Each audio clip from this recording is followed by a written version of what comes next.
नए उपराष्ट्रपति का पहला दिन और पहले दिन ही उनको फेस करना पड़ा, सामना करना पड़ा वॉकआउट का। दोस्तों, आज शीतकालीन सत्र का पहला दिन था। लोकसभा में तो जबरदस्त हंगामा हुआ ही, राज्यसभा में तो बाकायदा नेता प्रतिपक्ष मल्लिकार्जुन खड़गे की अगुवाई में पूरे के पूरे विपक्ष ने वॉकआउट कर दिया और उपराष्ट्रपति के तौर पर जो पहला दिन था राज्यसभा का पूरा कार्यभार संभालने का, वो भी सीपी राधाकृष्णन के लिए जाहिर तौर पर बहुत, आप कह सकते हैं, पॉजिटिव तो नहीं रहा, क्योंकि सुचारू रूप से कार्रवाई नहीं चल पाई राज्यसभा की।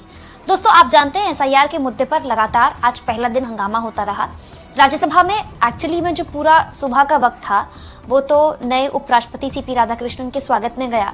तमाम सत्ता पक्ष की तरफ से खुद पीएम आए, उन्होंने भाषण दिया और उनका स्वागत किया। इसके बाद मल्लिकार्जुन खड़गे जो कि एलओपी हैं राज्यसभा के, उन्होंने भाषण दिया। हालांकि उनके भाषण में भी काफी नोकझोंक हुई, वो मैं आगे आपको बताऊंगी। लेकिन जब ये पूरा स्वागत सीपी राधाकृष्णन का हो गया तो रोज का रूटीन कामकाज चला, लेकिन उस रूटीन कामकाज में विपक्ष ने हंगामा करना शुरू कर दिया एसआईआर के मुद्दे पर। विपक्ष का साफ कहना था दोस्तों कि हम नियम के तहत बहस चाहते हैं, अगर सरकार नहीं बता पा रही तो हम सरकार को बता देते हैं किस नियम के तहत बहस करनी है। इनफैक्ट केवल कांग्रेस पार्टी नहीं, विपक्ष के कई लोगों ने इसको लेकर नोटिस शेयर किया है दोस्तों। संजय सिंह ने इसको लेकर राज्यसभा में नोटिस दिया है। इसके अलावा तृणमूल कांग्रेस के सांसद डेरेक ओब्रायन, दोस्तों, उन्होंने भी इस मुद्दे को लेकर राज्यसभा में कहा कि बहस होनी चाहिए, हम चाहते हैं कि एसआईआर के मुद्दे पर बहस हो। यानी कि टीएमसी ने भी बहस की मांग की, कांग्रेस पार्टी ने भी बहस की मांग की, आम आदमी पार्टी ने भी बहस की मांग की। लेकिन जब लगातार चर्चा की मांग को दरकिनार किया सरकार ने और कामकाज ऐसे ही चलता रहा, तो विपक्ष ने हंगामा किया और उसके बाद वॉकआउट किया। लेकिन उससे पहले उपराष्ट्रपति सीपी राधाकृष्णन और मल्लिकार्जुन खड़गे के बीच एक किस तरह की बातचीत हुई, जरा सुनिए। I was disheartened that the House did not get. Please, आप बैठे प्लीज, आप बैठ। Sir, I will look into it. I will look into it. I will look into it. Please, आप बैठिए। Chairman, आप बैठिए। Rajya I look into it. Please, आप बैठिए। entire House belongs as much to the opposition as to the government. Please, I was आप बैठिए। I will look into it. I was disheartened Please, that आप the बैठिए। House did not get an opportunity to bid him a farewell. Regardless, I wish him, on behalf of the entire opposition, a very healthy life.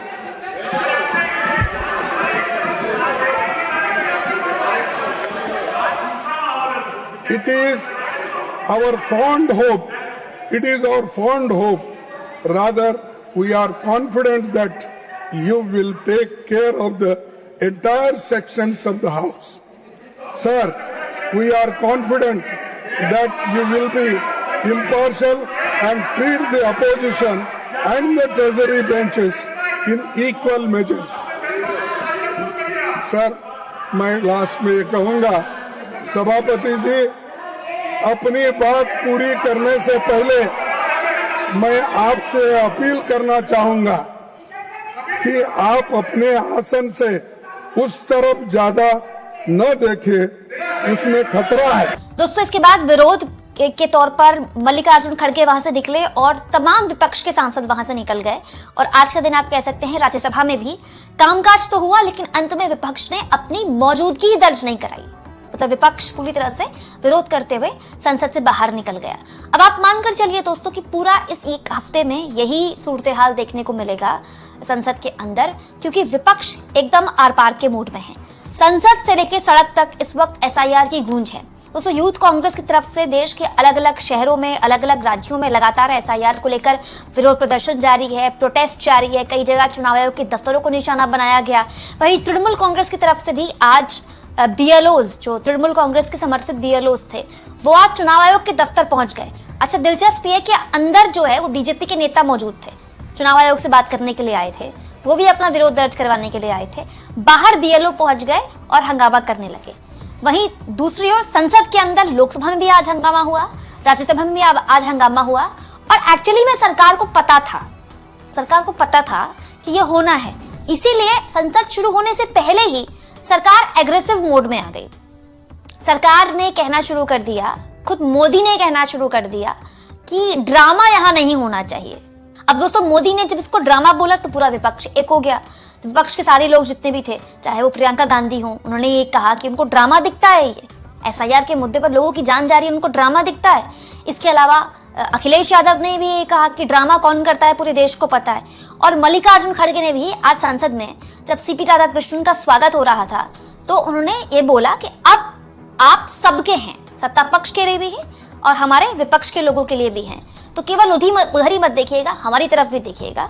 हालांकि जगदीप धनखड़ को भी यहाँ पर मल्लिकार्जुन खड़गे ने याद किया, जिसके बाद जो संसदीय कार्य मंत्री हैं किरण रिजिजू वहां पर वो मौजूद थे और उन्होंने इस पर आपत्ति जाहिर कर दी कि खड़गे साहब को इस तरह की बात नहीं बोलनी चाहिए थी, ये चेयर का अपमान है। प्रधानमंत्री बाहर बहुत जोरदार तकरीर करके आए और अपना प्रेस कॉन्फ्रेंस करे और हमारे ऊपर भी बहुत इनडायरेक्टली हमला किए, लेकिन उसका जवाब तो हम मुंह तोड़ यहाँ पर देंगे फिर उसके बाद में जो कुछ था।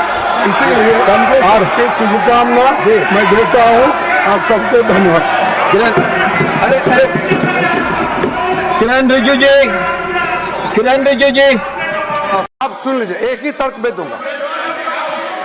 खड़गे जी, आप लोकसभा में लीडर ऑफ ऑपोजिशन, आप और आपका चीफ व्हिप जयराम रमेश जी, आप लोगों ने जो हरकतें की है, मैं इस सदन में जिक्र करना नहीं चाहता हूं। लोकतंत्र में हम एक दूसरे के प्रति सम्मान देना चाहिए। ये तो एलओपी साहब अगर वो विषय से नहीं भटकते तो मुझे कहने का आवश्यकता नहीं पड़ता। उन्होंने जो मैटर रेफर किया है ये बहुत अनफॉर्चुनेट है कि आप लोगों ने भूतपूर्व उपराष्ट्रपति को, भूतपूर्व चेयरमैन को जिस भाषा का इस्तेमाल करके आप लोगों ने जो अपमान किया, आप क्या वो भूल गए?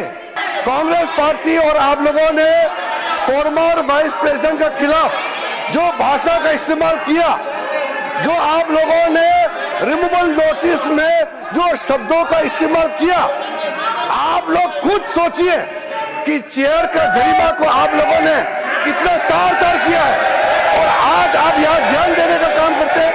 ये sorry sir, this is solemn occasion, my appeal is please don't refer to anything which is not necessary on this solemn occasion.